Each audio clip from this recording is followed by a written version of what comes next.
Salam alaikum. Bon, l'exercice numéro 6 sur le mouvement de rotation d'un solide indéformable autour d'un axe fixe delta. Bon, l'énoncé de l'exercice.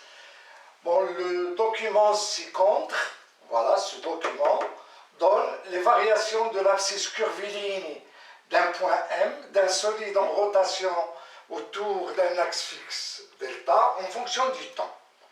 Le point M est situé à une distance d égale à 10 cm de l'axe de rotation. Donc on a là la courbe qui représente les variations de l'abscisse curviligne du point M, S en mètres, en fonction du temps. Première question, quelle est la nature du mouvement du point M? Deuxième question, déterminer l'équation horaire SM de T du mouvement du point M. Calculer la vitesse linéaire d'un point N distant de D' égale 25 cm de l'axe de rotation. Quatrième question, calculer la distance parcourue par le point N pendant delta T est égal à 2 minutes. En déduire le nombre de tours effectués par le solide pendant delta T. Bon, solution. Bon, première question. Bon, quelle est la nature du mouvement du point M? Donc là, la trajectoire du point M est circulaire et la courbe qui représente SM en fonction du temps est une droite. Par conséquent, le mouvement du point M est un mouvement circulaire uniforme. Donc tout d'abord, la trajectoire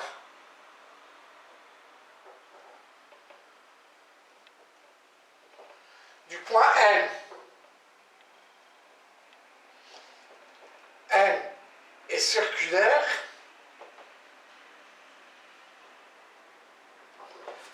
La droite, ou bien la courbe,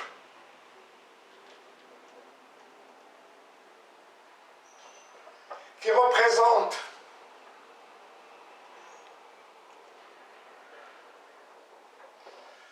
les variations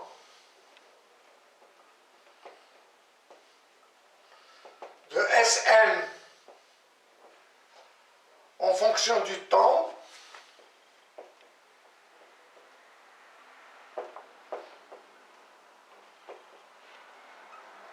est une droite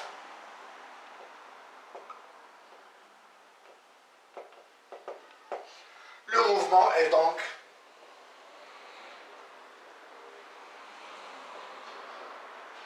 de M est donc circulaire uniforme. Donc le mouvement de M est un mouvement circulaire uniforme et on peut dire que le solide est en rotation uniforme. Donc pour le solide on parle de rotation et pour le point M on parle de mouvement circulaire. Donc deuxième question, déterminer l'équation horaire SM de T du mouvement de M, donc l'équation horaire de l'abscisse curviligne d'un point M, lorsqu'il s'agit d'un mouvement circulaire uniforme, s'écrit sous la forme SM de T est égal à la vitesse du point M fois T plus SM à l'instant T égale à 0. Voilà. Il nous reste à déterminer VM et SM. Voilà, SM à l'instant T égale à 0. C'est la valeur de SM lorsqu'on donne à la date T la valeur 0. Et ici, sur la courbe, ça représente l'ordonnée à l'origine. Donc, c'est-à-dire 0,1. Donc, S à l'instant T égale à 0 est égal à 0,1 mètres. Et pour la vitesse Vm, ça représente la pente de la droite. Donc Vm représente la pente de la droite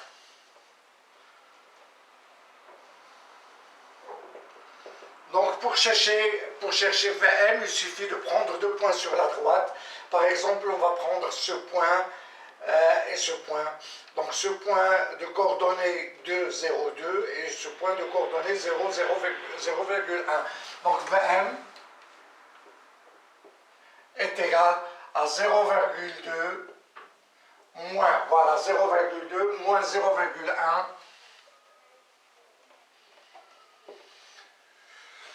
sur 2 moins 0.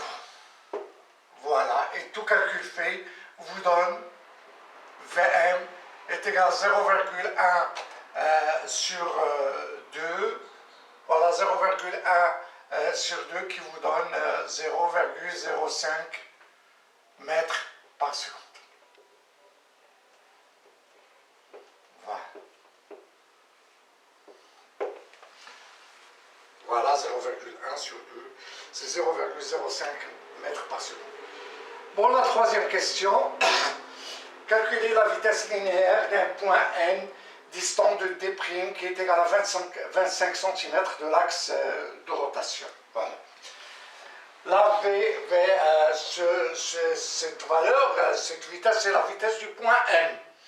Et là, on vous demande de chercher la vitesse du point N, un point N distant de 25 cm de l'axe de rotation.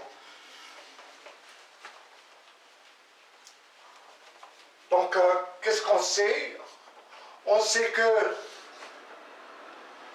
le point M et le point N ont la même vitesse angulaire.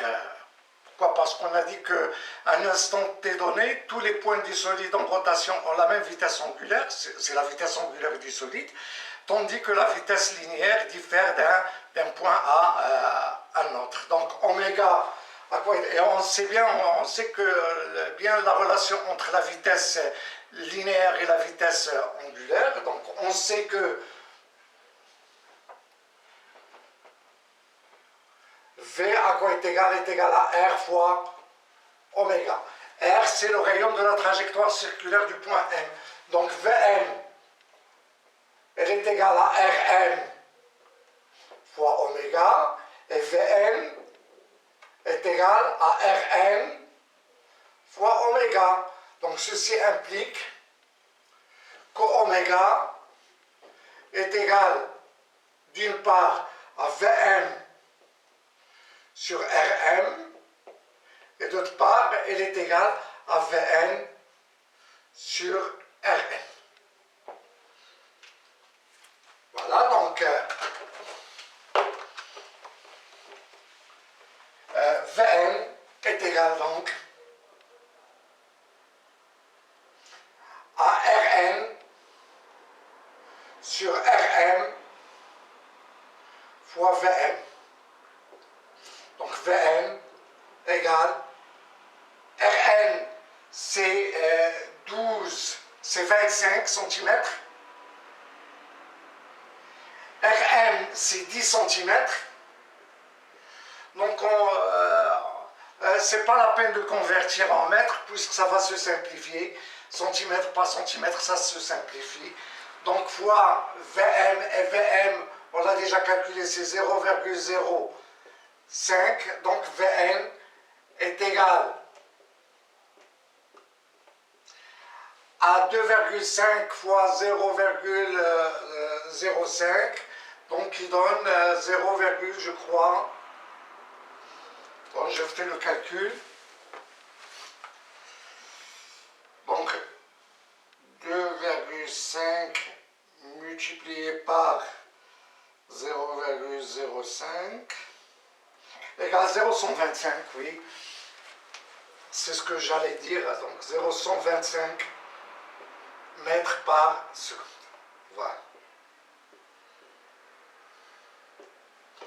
Voilà, ça c'est pour la troisième question.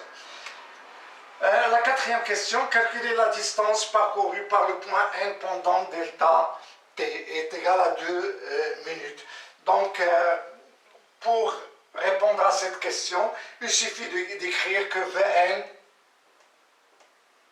est égal à delta Sn sur delta T.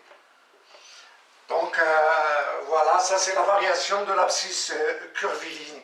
Delta Sn sur delta T et delta Sn, voilà, delta Sn c'est en mètres et delta T en secondes.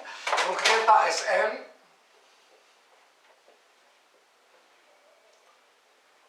est égal à Vn fois delta T. Donc application numérique. Donc la distance parcourue c'est L égale delta Sn qui est égal à 0,125. Delta T c'est 2 minutes qui est égal à 120 secondes. Donc L égale 0,125 multiplié par 120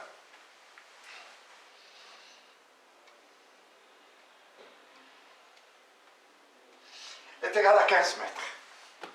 Donc L est égal à 15 mètres. Voilà.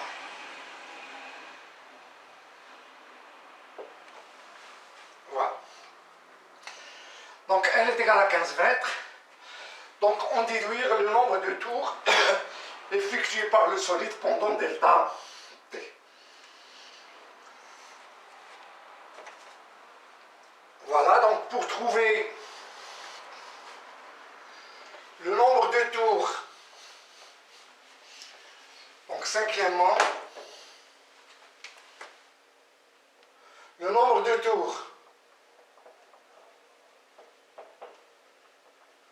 effectués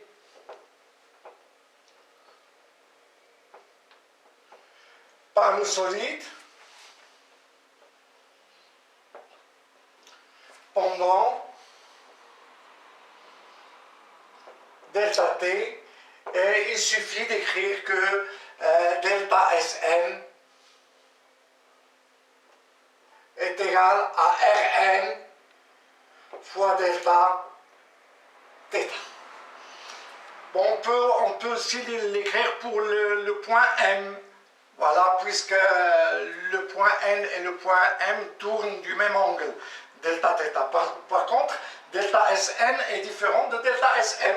Donc on a delta Sn est égal à Rn fois delta θ, et delta Sm est égal à Rm fois delta θ. C'est le même angle de rotation, par contre, la variation de l'abscisse curviligne n'est pas la même.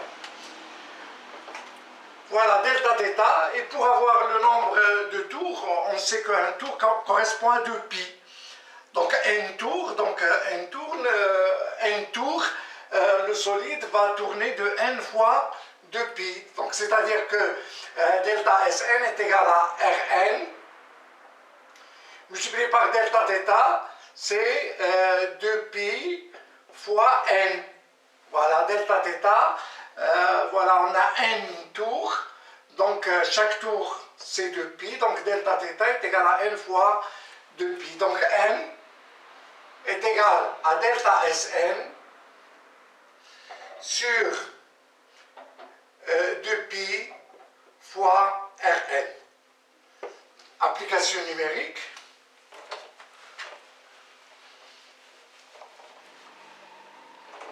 Donc n égale delta Sn, on l'a calculé, c'est 15 mètres sur 2 pi. Et Rn on a là c'est 0,25 cm, c'est-à-dire 0,25. Tout calcul fait vous donne, bon je vais faire le calcul, donc 15 divisé par 2 multiplié par pi multiplié par 0,25. Bon, donc ça donne 9,55 tours à peu près. Donc n égale 9,55 tours.